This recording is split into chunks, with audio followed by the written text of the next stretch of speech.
From its appearance, this job fair looks like it could be somewhere in Asia, only it's in New York, and the applicants are a diverse mixture of Chinese Americans, overseas Chinese, and others who share two things in common.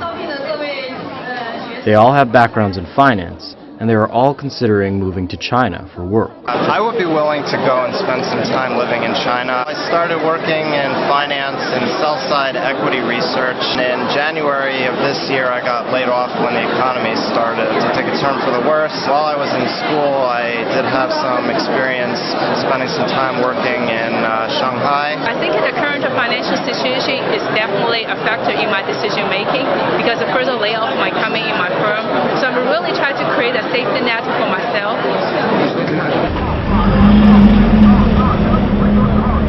Back in Beijing, I met with Hong Chen, CEO of global investment bank, the Heine Group.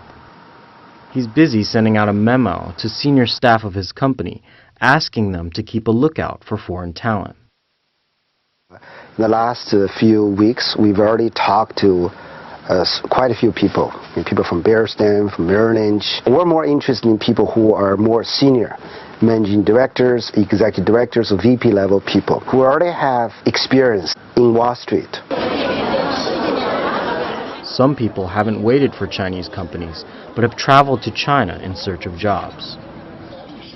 About 75% of my work was in mergers and acquisitions, and worked for investment banking for 4 years in New York. The layoff started the first quarter of 2008.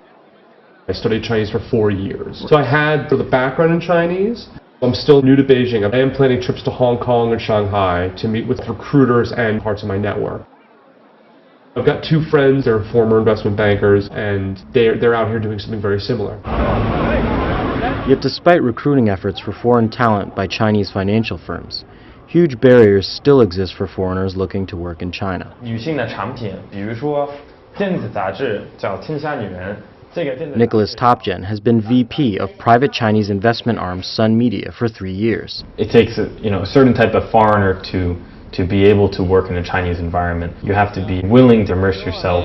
98% of communication is in Chinese. 通知我要参加一个3点钟的会议。 When we attend meetings, it'll be 15 Chinese colleagues and myself. So there is a requirement really to be able to follow discussions about business planning, business presentations in Chinese. Liz Abb left her job at Lehman Brothers in New York for a consulting firm in Beijing. It took me 2 months, I would say, to even be able to pronounce the name of my university. Like for somebody to tell me something in Chinese and for me to even really be able to hear it and repeat it, just because it's such a foreign language. Additionally, foreigners who land jobs in state-run Chinese finance companies will face a glass ceiling, as senior management of such companies are appointed by the personnel department of the Communist Party. Given these drawbacks, it is mostly people born and raised in China that have come to America to live and work that are most enthusiastic about the prospect of going back home to work for Chinese firms. For me, going back to China is a no-brainer. I came to America to get work experience, but I'm originally from Shanghai. I've always intended on going back, so they don't need to persuade me.